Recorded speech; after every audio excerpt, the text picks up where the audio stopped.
Bon, l'événement de la semaine, Toulouse. Toulouse, champion d'Europe, 6e titre de champion d'Europe. Je ne sais plus combien de titres de champion de France, 22, 23, 24, on n'arrive plus à compter. Et je vais vous dire un truc, amis toulousains, c'est pas vos titres qui m'épatent le plus. Ce qui m'épate vraiment, c'est que malgré cette avalanche de titres, année après année, vous êtes toujours de plus en plus nombreux à soutenir votre club. Il n'y a pas de lassitude, il y a un engouement qui grandit année après année. Moi, j'ai connu à l'époque de Toulon une lassitude de la victoire. Mais vous, à Toulouse, vous avez un appétit incroyable. Et ça, sincèrement, ça m'épate. Ça m'épate de toujours en vouloir plus. Voilà. Et là-dessus, Toulouse, vous avez mon respect. Bon, on va pas se mentir, Toulouse, aujourd'hui, c'est le Paris Saint-Germain du rugby. Voilà. Enfin, c'est le Paris Saint-Germain pour la France. Parce que pour l'Europe, Toulouse, c'est plutôt le Real Madrid. Parce qu'ils gagnent des Coupes d'Europe. Alors cette équipe fabuleuse, il y a un joueur qui s'appelle Antoine Dupont. Alors moi, Antoine Dupont, je vais mettre des suppositions, parce que sincèrement, j'ai des doutes. J'ai des doutes sur Antoine Dupont. Vous savez qu'il y a quelques théories qui existent aujourd'hui, on appelle ça des complotistes, mais quand on voit les performances d'Antoine Dupont, on a envie d'être complotiste. Sur la présence de reptiliens qui dirigent le monde, la présence d'humanoïdes qui dirigeraient le monde, et puis la présence d'autres extraterrestres qui dirigeraient le monde. Alors moi maintenant, Antoine Dupont, je veux un test ADN. Je veux un test ADN parce que je veux la preuve que ce mec est humain. Parce que être sur le terrain et faire ce qu'il fait, sincèrement, c'est pas humain. C'est au-dessus de tout ce qu'on a vu. Donc aujourd'hui, je suis pas complotiste, mais pour l'instant, je réserve mon opinion sur Antoine Dupont. Je veux d'abord qu'on me prouve que ce mec est bien un être humain. Et comment ne pas rendre grâce à Mola et Lacroix? Alors Mola, vous le savez, je vous en ai parlé, il a refusé d'entraîner Toulon à l'époque. Je me suis dit, quel crétin. Enfin, le crétin, c'était moi, parce qu'il a eu 1000 fois raison d'aller entraîner Toulouse. Bien sûr, bravo Hugo, bravo, tu es le meilleur entraîneur français aujourd'hui. Parce que quoi qu'on dise, Toulouse, tu mets les juniors, les minimes et tout, bah, il y a toujours une belle équipe et ça joue toujours bien.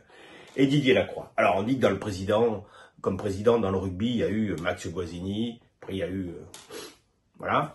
Et puis aujourd'hui, il y a Didier Lacroix, voilà. Et en plus, je vais vous dire pourquoi Didier Lacroix, il est plus fort que moi et que Max Guazzini, mais bien plus fort, voilà. Parce que non seulement il domine le rugby français, il gagne plein de titres, il fait la loi dans le rugby français, et en plus, eh ben Didier était le plus fort, parce que toi, t'as pas mis un seul rond. Voilà.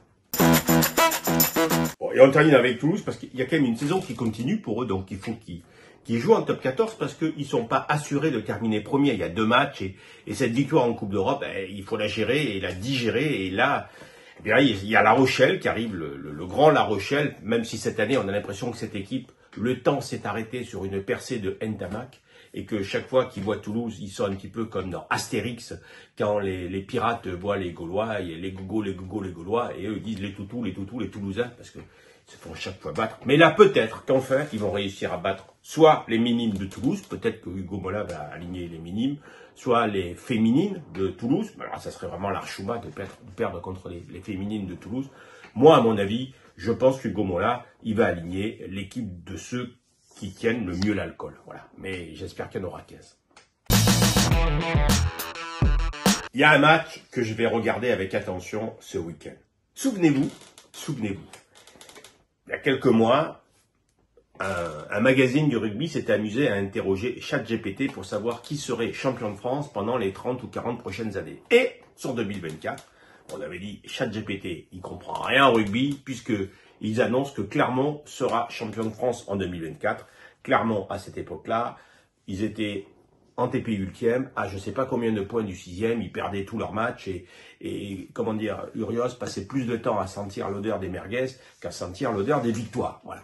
Mais il se trouve que ce week-end, il y a un Toulon-Clermont, et Clermont est remonté depuis. Et si Clermont venait à gagner à Toulon, ce que j'espère pas et que je ne crois pas, mais sait-on jamais, ben on va moins rigoler de ChatGPT, parce que là, ils vont être dans les 6 et on va se poser la question, mais finalement, est-ce que, il y a quelques mois, ChatGPT a pas anticipé le titre de Clermont? Alors dans ce cas-là, si c'est Clermont les champions de France cette année, il y a un deuxième problème qui se pose. Le top 14 est mort. Puisqu'il nous a donné les 30 prochains champions de France. Voilà, pour Toulon, c'est 2028. Donc, plus aucun intérêt à suivre le top 14. Donc, pour l'avenir économique du top 14, prions pour que ChatGPT se soit trompé avec Clermont. Et pour l'avenir du RCT, prions aussi pour que dimanche, le RCT batte Clermont.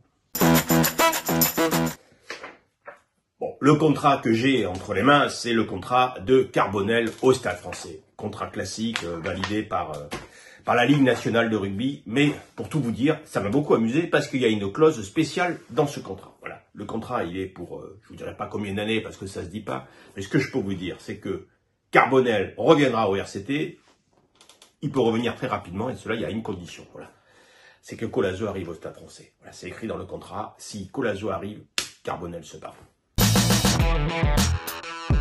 Et en parlant de Carbonel, on doit parler de Montpellier. Voilà, la relation, le bordel dans les vestiaires, tout ce qui se passe à l'intérieur du club, c'est grave. Ça explique aussi peut-être les contre-performances par moment de Carbonel, parce que avoir un entraîneur où chaque fois qu'on loupe une action, on se dit ça lui donne raison, c'est démotivant et ça met une pression sur un jeune joueur. Je connais bien le petit Carbonel, il est surdoué, mais il a besoin d'être à l'aise, il a besoin d'avoir de la confiance. Et là, le vestiaire de Montpellier, il a l'air d'être totalement pourri. Et moi, je suis très inquiet. Parce que sincèrement, aujourd'hui, on sait que le barrage, il va se jouer à Grenoble, à Vannes, à Aix.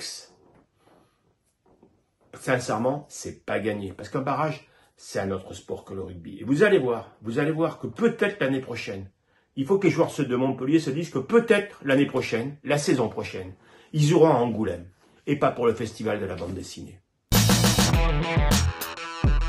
Ça bouge dans le rugby de façon surprenante. Le président du Racing, Laurent Travers, eh bien, il veut redevenir entraîneur. Alors maintenant, si les présidents viennent prendre la place des entraîneurs, où va-t-on? Ça se footballise, parce que dans le football, je vais vous raconter une anecdote, il y a eu un président qui, lui, était entraîneur. Voilà. Quand Raymond Goethals est arrivé à l'OM, on lui a dit, mais monsieur Goethals, vous n'avez pas peur? À Marseille, on change d'entraîneur tous les 3 mois. Et Raymond Goethals a dit, non, on n'échange pas d'entraîneur, parce que ça fait 5 ans que c'est le même, c'est Bernard Tapie.